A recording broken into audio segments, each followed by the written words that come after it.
도깨비 방망이 비밀 알려주마.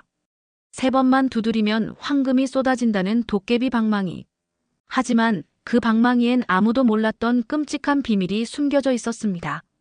그 진실을 알아버린 한 사내의 운명은 어떻게 되었을까요? 조선시대 야담 속 가장 유명한 도깨비. 전설이 전하는 놀라운 교훈. 끝까지 보시면 분명 마음에 남을 겁니다. 가난한 사내의 하루. 조선 중기 어느 깊은 산골 마을. 마을 사람들조차 까마득한 뒤편이라 부르던 외진 곳에 한 사내가 살고 있었다. 이름은 정막돌, 나이 36. 처자식 하나 없이 홀몸으로 초가 삼간보다도 더 허름한 움막에서 지내는 이였다. 매일 새벽이면 쌀 한 톨 없는 부엌에서 대충 물 한 그릇 들이켜고 빈 지게를 지고 산으로 올라갔다. 마을 사람들이 기피하던 험한 비탈길을 따라 올라가 낙엽을 긁고 마른 나무를 꺾었다. 그렇게 한 짐 가득 지고 내려와 마을 장터에서 팔면 겨우 술찌개미나 쌀겨 몇 대 얻는 것이 고작이었다. 그렇다고 세상에 불만을 품거나 남을 탓한 적은 없었다. 누가 욕을 해도 밥 얻어먹는 걸 비웃어도 예, 고맙습니다. 하고 웃으며 고개를 숙였다. 저자는 어찌 저리 미련하단 말인가. 산짐승처럼 살면서도 인상 한 번 안 찡그리는구먼. 그냥 흙처럼 사는 놈이야. 욕심이 없으니 출세도 없지. 마을어기 술집에서 늘 오가는 말이었다. 정막돌은 그런 말을 들으며도 허허 웃고 말았다. 마음 한구석이 허했지만 딱히 남부럽지도 않았다. 어느 날이었다. 이른 저녁 해가 산 너머로 기울 무렵. 막돌은 그날도 나무짐을 지고 산길을 내려오고 있었다. 갑자기 사방이 뿌옇게 흐려지더니 이슬비가 쏟아졌다. 천둥은 없었지만 비는 땅을 적시기에 충분했다. 어이쿠, 이놈의 장마가 또 일찍 시작되었구먼. 막돌은 비를 피할 때를 찾아 산기슭 바위 밑 움푹 팬 틈으로 몸을 숨겼다. 비는 금세 거세졌고 안개처럼 물 한 개가 끼어들며 사방이 조용해졌다. 그 순간 어딘가서 흐느적이는 듯한 인기척이 들렸다. 바위 뒤편 그늘진 곳에서 희미한 불빛이 번쩍였다. 막돌은 놀라 숨을 죽였다. 그리고 거기서 그는 처음으로 그 존재를 보았다. 허연 수염에 커다란 눈, 짙은 녹색 옷자락, 양쪽 어깨에 해골방울이 달린 수상한 사내. 눈빛은 날카롭지만 어딘지 슬펐다. 무엇보다 그는 사람처럼 생겼지만 사람이 아니었다. 도깨비였다. 도깨비는 바위 위에 조용히 앉아 불을 피우고 있었다. 그 곁엔 기묘한 막대기가 놓여 있었는데 나뭇가지처럼 보이지만 붉은 줄무늬가 휘감겨 있고 꼭대기엔 작고 둥근 방망이처럼 생긴 덩어리가 달려 있었다. 막돌은 숨을 죽인 채 그 모습을 지켜보았다. 그런데 갑자기 도깨비가 그의 쪽으로 고개를 돌렸다. 그대 언제부터 거기 있었나? 막돌은 벌떡 일어나 고개를 조아리며 말했다. 죄송하오이다. 산길에 비를 피하려다 감히 몰랐습니다. 도깨비는 한참 그를 바라보다가 이윽고 입꼬리를 올렸다. 재밌는 놈이로구나. 보통 사람들은 나를 보면 기절하거나 도망가던데 그대는 도리어 사과를 하는군. 비는 그 사이 멎어 있었다. 바위 틈으로 달빛이 비쳤고 도깨비의 그림자가 땅 위에 길게 드리워졌다. 어디 그대와 나 오늘 밤 짧은 인연이나 맺어보세. 그리고 도깨비는 천천히 방망이를 들어 손끝으로 툭툭 두드렸다. 그 순간 믿을 수 없는 일이 벌어졌다. 눈앞에 금덩이, 쌀자루, 비단 꾸러미가 우르르 쏟아져 나왔다. 도깨비의 선물, 첫 번째 복. 이건 뭡니까? 방금 정말? 막돌은 눈을 의심했다. 도깨비가 방망이로 허공을 두드린 순간 그저 땅바닥이었던 자리에 금덩어리, 비단 꾸러미, 쌀가마니가 터지듯 쏟아진 것이다. 도깨비는 방망이를 슬쩍 어깨에 기대며 말했다. 이건 도깨비 방망이라네. 원하는 걸 마음속으로 그리며 3번만 툭툭 두드리면 세상에 없는 복도 생긴다네. 막돌은 입을 다물지 못한 채 그저 고개만 연신 끄덕였다. 허나 방망이는 도깨비의 것이지. 내 선뜻 주는 물건이 아니네. 도깨비는 방망이를 땅에 내려놓으며 다시 말했다. 오늘 밤 나는 그대에게 이 방망이를 맡기고 간다. 단 반드시 지켜야 할 것이 하나 있다. 막돌은 숨을 고르며 물었다. 무엇이옵니까?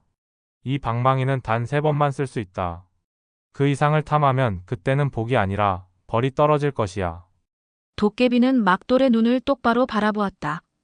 그 눈빛은 장난스러운 듯하면서도 깊은 무언가를 품고 있었다.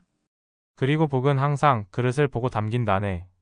욕심이 그릇보다 크면 그건 복이 아니라 화가 되는 법이지. 그 말만을 남기고 도깨비는 밤안개처럼 스르륵 사라졌다.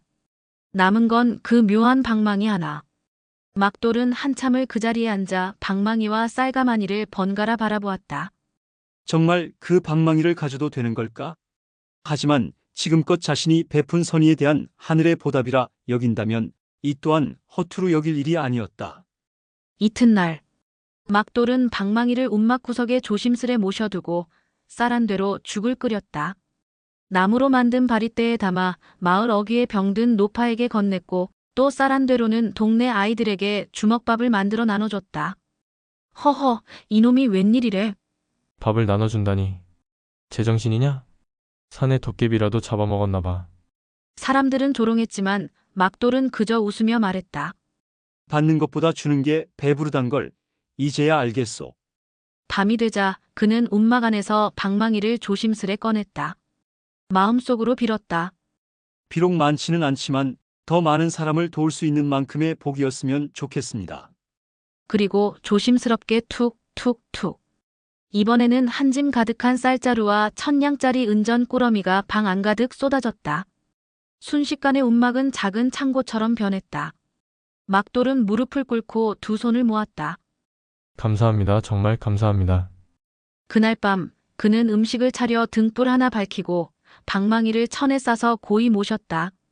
그리고 다음 날 그는 본격적으로 나누는 삶을 시작했다. 불쌍한 사람에게 밥을 퍼주고 병든 이웃에게 약재를 사다주고 가난한 아이들에겐 비단 조각으로 옷을 만들어 입혔다. 그가 베풀기 시작하자 마을 사람들의 눈빛도 달라졌다. 저 사람 미쳤다고만 생각했는데 진짜 하늘이 내린 복을 받은 게 분명해. 저리 사는 게 복이구나. 우리도 따라 해볼까? 이름 없이 흘러가던 산에는 마을의 별이 되었고 사람들은 막돌 나으리라 부르기 시작했다. 하지만 모든 것이 완벽했던 건 아니다. 그의 베풀물 시기하는 자도 생기기 시작했고 그의 방망이를 두고 수군대는 소문도 퍼졌다. 그리고 세 번째, 마지막 기회. 그가 그 방망이를 쓸 날이 가까워지고 있었다. 마지막 기회, 유혹의 그림자. 막돌의 움막은 이제 더 이상 움막이 아니었다. 땔감과 쌀자루가 쌓인 창고가 되었고 마을 아이들이 언제든 찾아오는 나눔의 공간이 되었다. 매일 새벽이면 막돌은 밥을 지어 마을 이곳저곳에 나누었고 병든 노인들에게는 손수 지은 죽을 들고 찾아가 정을 나눴다. 그의 이름은 점차 이웃 마을로 퍼져나갔고 몇몇 양반들조차 그런 도가 있는 산에는 복이 드물다며 칭찬을 아끼지 않았다. 하지만 인간 세상은 어디든 같았다. 빛이 있는 곳엔 그림자가 들이우기 마련이었다. 도대체 저 산에는 어디서 그 많은 쌀과 돈을 얻는 것이냐? 어디서 훔쳤다는 소문도 있던데 그럴 리가 아니. 혹시 도깨비랑 거래한 거 아냐? 마을의 한 구석, 평소 막돌을 탐탁지 않게 여기던 장돌뱅이 형제들이었다. 장터에서 행패를 부리며 살아가던 이들은 막돌 덕분에 사람들의 시선이 자신들에게서 멀어지자 이를 갈고 있었다. 형 장치돌은 동생을 불러 말했다. 어쩌면 진짜 그놈 도깨비 방망이 같은 걸 가진 게 아닐까? 방망이? 설마 그런 게 세상에 존재할 리가. 세상에 존재하지 않는 것을 만들어내는 게 도깨비잖아. 그들은 어느 밤 막돌의 집을 몰래 엿보았다.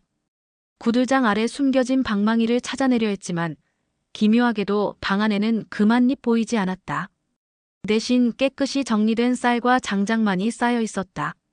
그날 밤 그들은 아무 소득 없이 돌아갔지만 의심은 확신으로 바뀌었다. 그 무렵 막돌도 고민에 빠져 있었다. 세 번째, 마지막. 도깨비가 말했던 3번 중 마지막 남은 기회를 앞두고 그는 며칠째 방망이를 꺼내지 못하고 있었다. 이걸로 뭘 해야 하지? 더 큰 집을 지어야 할까? 병든 사람들을 위해 약초 장터를 세우면 어떨까? 마음속엔 수십 가지 생각이 떠올랐지만 방망이를 꺼내들 손은 쉽게 움직이지 않았다. 혹여 욕심이 앞서게 될까 두려웠다. 그는 매일 밤 운막 마루에 앉아 방망이를 어루만졌다. 그때마다 도깨비의 마지막 말이 귓가에 맴돌았다. 복은 항상 그릇을 보고 담긴다네. 그릇. 내 그릇은 충분할까? 내가 지금 이 방망이를 한 번 더 쓰는 것이 정말 복일까? 혹시 나도 모르게 욕심을 키운 건 아닐까? 그러던 중 그에게 뜻밖의 손님이 찾아왔다. 막돌이 나으리, 저 아이가 사흘째 열이 안 떨어져서요. 늦은 밤 낡은 저고리를 입은 젊은 여인이 품에 아이를 안고 울먹였다. 산 아래까지 가려면 사흘은 걸리고 약초 살 돈도 없고 저희가 너무 폐를 끼치는 건 아닌지. 막돌은 여인의 말을 끊고 말했다. 페라니요? 잠시만 기다리세요. 제가 다녀오겠습니다. 막돌은 서둘러 바랑을 짊어지고 산 너머 약초 장터로 향했다. 밤길을 달려 사흘을 이틀로 줄여 돌아왔다. 그리고 아이에게 약을 먹이고 방 안에 불을 지폈다. 이웃들은 그 이야기를 듣고 더더욱 감탄했다. 그 사내 진짜 선인인가 봐. 저 사람은 하늘이 보내준 분이야. 막돌은 웃었지만 속은 조용히 흔들리고 있었다. 내가 아니었으면 저 아이는 어찌 되었을까? 이제 남은 건 마지막 기회뿐인데 정말 그걸 써도 되는 걸까? 그날 밤 막돌은 방망이를 꺼냈다. 그리고 그 위에 조용히 쪽지를 하나 올려놓았다. 쪽지엔 이렇게 적혀 있었다. 제 그릇이 작아도 복이 넘쳐 흘러 다른 이에게 닿을 수 있다면 저는 그것으로 족합니다. 하지만 그 순간 운막 뒤편 수풀 속엔 누군가의 발소리가 스르륵 사라지고 있었다. 그리고 곧 벌어질 도깨비의 시험이 막돌의 앞에 다가오고 있었다. 훔쳐간 자, 벌을 입다. 달이 구름에 가려 흐릿하게 빛나던 어느 밤. 막돌의 운막 주변엔 기묘한 정적이 감돌고 있었다. 한낮엔 아이들의 웃음소리로 북적였던 그 집에 오늘은 인기척 하나 들리지 않았다. 그때였다. 운막 뒤편 나무 아래서 두 그림자가 조심스럽게 몸을 낮췄다. 장돌뱅이 형제였다. 형, 정말 여기 있는 거야? 확실해. 저 방 안구들장 밑에 숨겨놓은 걸 봤다니까. 며칠 전 이들은 막돌이 방망이를 어루만지는 모습을 엿보고 있었다. 쌀이 마르지 않고 돈이 떨어지지 않는 이유, 모든 게 그 방망이 하나 때문이라고 확신했다. 그날 이후 그들은 밤마다 계획을 세웠다. 저 방망이만 손에 넣으면 우린 더 이상 이 마을에서 구걸하지 않아도 된다. 정희? 선행? 그딴 건 배부른 자들이나 하는 소리지. 그날 밤 형 치돌은 조용히 창호를 밀고 안으로 들어갔다. 막돌은 낮에 산을 오르내린 뒤 깊은 잠에 빠져 있었다. 그 틈을 타 치돌은 조심스럽게 구들장을 드러냈다. 그리고 그곳에서 조심스레 꺼낸 천조각. 그 안에는 도깨비 방망이가 고이 쌓여 있었다. 형, 찾았어? 찾았지. 이젠 우리 차례야. 치돌은 방망이를 들고 마당으로 나왔다. 동생과 함께 숲속으로 도망치듯 사라지려는 그 순간. 두 번, 세 번 툭, 툭, 툭. 치돌은 아무런 생각 없이 방망이를 휘둘렀다. 그 순간 눈부신 섬광과 함께 하늘이 갈라지는 듯한 굉음이 터졌다. 두 사람의 앞에 뭔가 쏟아져 내리기 시작했다. 하지만 그건 금도 아니고 쌀도 아니었다. 핏빛이 섞인 붉은 비, 허공을 뒤덮는 검은 손, 그리고 무수한 홀령들의 울부짖음. 이게 뭐야, 형. 금이 아니야. 이건. 도깨비가 장난친 거야. 하지만 그 순간 검은 안개를 헤치고 한 존재가 모습을 드러냈다. 붉은 눈, 푸른 얼굴, 긴 수염. 도깨비였다. 도깨비는 방망이를 가만히 바라보았다. 남의 복을 탐한 죄, 남의 돌을 훔친 죄, 그 죗값은 복이 아니라 화로 갚는 법이지. 형제는 그 자리에 주저앉았다. 온몸이 떨리고 입에서 소리가 나오지 않았다. 그게 아니라 저희는 그냥 잠깐 빌린 거고. 하지만 변명은 무의미했다. 도깨비는 방망이를 손에 쥐고 허공에다 3번 휘둘렀다. 툭툭툭. 그 순간 형제는 그 자리에 그대로 쓰러졌고 두 눈은 붉게 충혈되어 더 이상 말을 잇지 못했다. 그들의 몸에서 한 줌의 검은 연기가 빠져나와 방망이 안으로 스며들었다. 이제 그릇이 아닌 자의 복은 거두어 가겠노라. 그리고 도깨비는 조용히 사라졌다. 바람 하나 없이, 흔적도 없이. 그 시각, 막돌은 갑작스레 눈을 떴다. 몸이 이상하게 가벼웠고 마음이 편치 않았다. 무언가 나쁜 기운이 자신을 스치고 간 느낌이었다. 그는 부랴부랴 구들장을 열어 방망이를 확인했다. 방망이는 사라진 듯했지만 바로 옆에 조용히 놓여 있었다. 그리고 그 옆엔 작은 쪽지 하나가 남겨져 있었다. 그대는 지켰다. 그릇은 깨어지지 않았고 복은 다시 되돌아왔다. 막돌은 조용히 무릎을 꿇었다. 그는 방망이를 가슴에 품고 속삭였다. 이 복은 내 것이 아닙니다. 나눌 자격 있는 자들에게 흘러가게 하소서. 그 순간 바람이 불었다. 달빛 아래 방망이에서 은은한 빛이 새어나왔다. 그것은 더 이상 세 번의 기적이 아닌 끝없는 나눔의 시작이었다. 복을 담는 그릇, 나누는 자의 길. 이튿날 아침, 막돌의 움막 앞에는 사람들이 삼삼오오 모여 있었다. 입에서는 수군거림이 오갔고 눈빛엔 놀람과 의문이 가득했다. 어젯밤 장돌뱅이 형제가 산 속에서 쓰러진 채 발견됐대. 눈은 뒤집히고 입은 거품을 물었는데 아무리 흔들어 깨워도 눈 하나 깜빡 안 하더래. 그게 다 막돌이 가진 그 방망이 때문이란 소문이야. 그 소문은 순식간에 마을 전체로 퍼져나갔다. 누군가는 두려워했고 누군가는 탐욕에 눈을 번뜩였다. 하지만 놀라운 건 막돌의 반응이었다. 그는 어떠한 해명도 부인도 하지 않았다. 그저 평소처럼 이른 아침 죽을 쑤어 노인들께 가져다 드리고 아이들에게 옷을 꿰매 주었다. 그날도 그 다음 날도 그가 쌀 한 되를 나눠줄 때마다 사람들은 조용히 그 손을 바라봤다. 과연 저 손에서 나오는 복은 어디서 온 걸까? 하지만 시간이 지나자 사람들은 조금씩 이해하기 시작했다. 복은 방망이에서 나오는 게 아니라 그의 마음에서 흘러나온 것임을. 어느 날 막돌은 움막 앞 마루에 조용히 앉아 방망이를 바라보았다. 그의 앞에는 가난한 여인, 병든 노파, 굶주린 아이들이 차례로 앉아 있었다. 그는 방망이를 허공에 휘두르지 않았다.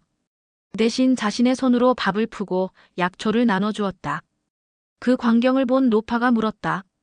나으리는 그 신기한 방망이로 왜 복을 더 뽑지 않으시오?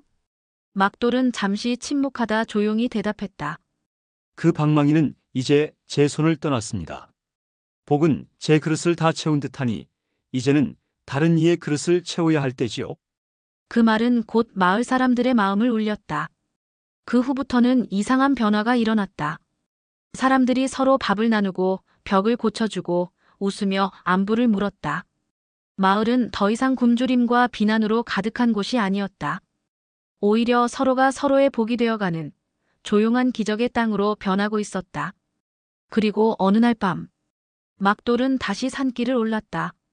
손에는 도깨비 방망이를 조심스럽게 들고 있었다. 한참을 걷다 바위 아래 익숙한 자리에 다다르자 어스름 속에서 희미한 불빛이 일렁였다. 그곳에는 다시 도깨비가 앉아 있었다.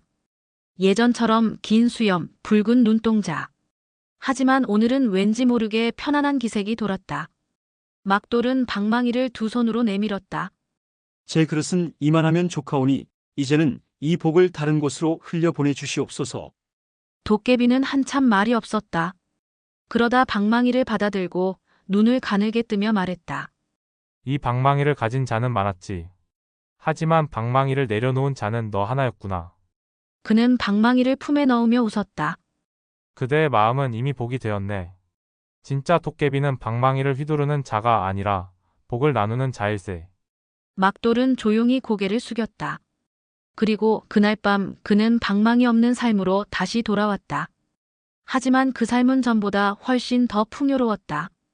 그의 주머니엔 금 한 입 없었고 집은 여전히 작았지만 그를 향한 사람들의 미소는 커졌고 마음의 그릇은 더 넓어졌다. 전설이 된 산에 복을 심은 마을. 그로부터 몇 해가 흘렀다. 산골 마을은 더 이상 궁핍하고 음침한 곳이 아니었다. 무너졌던 담장이 다시 세워졌고 굶주리던 아이들 얼굴엔 살이 올랐다. 마을 사람들은 서로 밥을 나누고 병이 나면 함께 약초를 구했다. 그 중심엔 여전히 막돌이 있었다. 이제는 움막도 아닌 정갈한 흙집에 살며 밭을 일구고 아이들을 가르쳤다. 그는 스스로를 여전히 막돌이라 부르지만 사람들은 그를 막선생 혹은 폭심이라 불렀다. 처음엔 놀림처럼 붙은 별명이었지만 어느 순간부터는 존경과 사랑이 담긴 이름이 되었다. 하나이가 그에게 물었다. 막 선생님, 도깨비 방망이로 정말 금도 나오고 쌀도 나왔어요? 막돌은 웃으며 고개를 끄덕였다. 그래. 처음엔 그랬지. 내 눈앞에 진짜로 금덩이와 비단이 쏟아졌단다. 아이들의 눈이 동그래졌다. 그럼 왜 더 안 쓰셨어요? 부자 되실 수 있었잖아요. 막돌은 잠시 말없이 아이들을 바라보다가 손을 들어 흙을 가리켰다. 여기 봐라. 이 밭엔 내가 직접 심은 배추가 자라고 있지? 이 밥도 이 옷도 다 이 손으로 지은 거다. 방망이는 복을 쏟아줬지만 내가 심은 건 아니었다. 그래서 그 복은 오래가지 못했단다. 그럼 진짜 복은 뭐예요? 진짜 복은 내가 심고 내가 땀 흘려 얻은 것이고 무엇보다 남과 나눌 수 있는 것이란다. 아이들은 한참을 말없이 그 이야기를 들었다. 그 순간 막돌의 집 마당 너머로 이웃집 노파가 넘어졌다. 아이들은 우르르 달려가 노파를 부축했고 막돌은 황급히 지게를 꺼내 등을 내밀었다. 아무 말 없이 자연스레 움직이는 그 모습 속에 이 마을에 오늘이 있었다. 그날 밤 막돌은 자신의 낡은 벽장 속에서 작은 종이 꾸러미 하나를 꺼냈다. 그 안에는 누렇게 바랜 쪽지가 들어있었다. 도깨비가 마지막으로 남긴 말이었다. 그릇이 큰 자는 방망이 없이도 복을 품는다. 그는 조용히 불을 끄고 눈을 감았다. 도깨비는 더 이상 나타나지 않았지만 막돌은 알고 있었다. 그 존재가 전해준 것은 금도 쌀도 아닌 복을 나누는 삶의 철학이었다는 걸. 그 후 도깨비 방망이에 대한 이야기는 마을 어기장터에서 아이들의 입을 통해 그리고 바람처럼 사람들의 기억 속을 떠돌았다. 옛날 옛적에 도깨비에게 방망이를 받은 사내가 있었단다. 그는 복을 욕심내지 않고 나눴단다. 그래서 결국 방망이는 사라졌지만 복은 마을 전체에 머물렀지. 이야기를 들은 사람들은 잠시 멈춰 생각했고 그중 몇은 그날부터 나눔을 실천했다. 그렇게 도깨비 방망이는 전설이 되었다. 눈에 보이지 않아도 마음에 남는 복. 그 복은 지금도 어딘가에서 누군가의 손에 들려 있을지 모른다. 그리고 그 복이 깃들 자격이 있는 이에게 조용히 다가가 이렇게 속삭일 것이다. 복은 받을 자격 있는 자보다 나눌 준비가 된 자에게 간다네. 도깨비는 지금도 우리 곁에. 시끌벅적한 장터 한쪽 허름한 평상에 앉은 한 노인이 손주에게 옛 이야기를 들려주고 있다. 주변 사람들도 슬쩍 귀를 기울이며 조용히 웃는다. 그래서 말이지, 그 막돌이란 양반은 결국 부자도 아니고 벼슬도 안 했지만 그보다 훌륭한 이름을 남겼단다. 도깨비 방망이요? 그렇지. 하지만 방망이보다 더 대단한 건 그 양반 마음이었지. 노인은 아이의 손을 잡고 말했다. 복이라는 건 말이야, 얻는 게 아니라 지키고 나누는 거란다.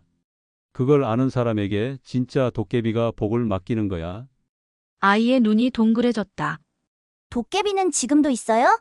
노인은 말없이 웃었다. 그 미소 속엔 긴 세월이 담긴 어떤 믿음이 담겨 있었다. 그날 밤 아이는 잠자기 전 조용히 손을 모았다. 도깨비야, 나도 복을 나눌 수 있는 사람 되게 해줘. 달빛이 방안을 환히 비추고 창문 너머 어디선가 누군가의 웃음소리가 조용히 들리는 듯했다. 그것은 분명 복을 맡긴 자가 흘린 웃음이었을지도 모른다. 도깨비 방망이는 한 방의 인생을 바꾸는 행운의 상징으로 알려져 있지만 진짜 복은 그걸 어떻게 쓰느냐에 달려 있습니다. 나눌 줄 아는 그릇이 있다면 방망이 없이도 삶은 충분히 풍요로울 수 있습니다. 오늘 이야기가 여러분께 작은 울림이 되었길 바랍니다. 다음 영상에서도 전해지는 지혜와 따뜻한 이야기로 찾아뵙겠습니다. 감사합니다.